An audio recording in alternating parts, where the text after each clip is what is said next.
13 Maart. Lesse wat ons van dag tot dag leer. Weerstaan versoeking. Onderwerp julle dan aan God. Weerstaan die duiwel, en hy sal van julle wegvlug. Jakobus 4 vers 7. Die Satan kom nog steeds met sy versoekings na die mens se kinders. Hy gebruik elke middel tot sy beskikking om hom te versuil, en daarom is soveel onkundig aangaande sy planne. 'n Paar dae gelede is die vraag aan my gestel: glo u dat die duiwel 'n persoon is? Ja, seker, was die antwoord. Wel, gaan die vraag voort. Ek glo nie dat daar so 'n wese is nie. Ons bose gedagtes en drange is al duiwel waarvan ons iets weet. Maar, vra ek, wie stel hierdie gedagtes voor? Waar ontstaan hulle indien hulle nie van die Satan kom nie?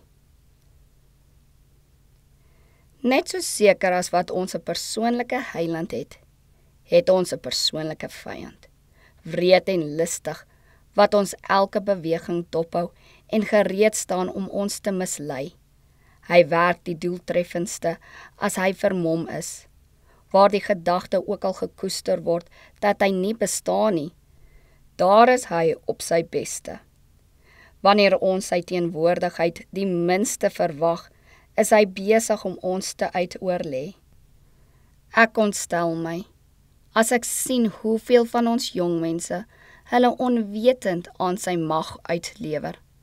As hulle maar bewus was van die gevaar, sou hulle by Christus die siel se toevlug skuil.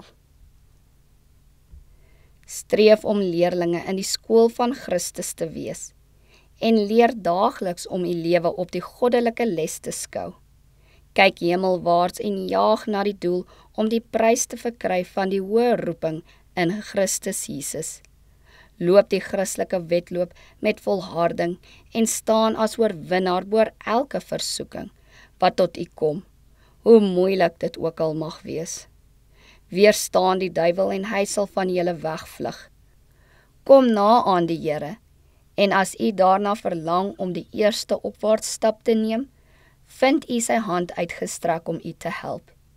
U moet self besluit of u in die lig van die son van geregtigheid sal wandel of in die duisternis van dwaling.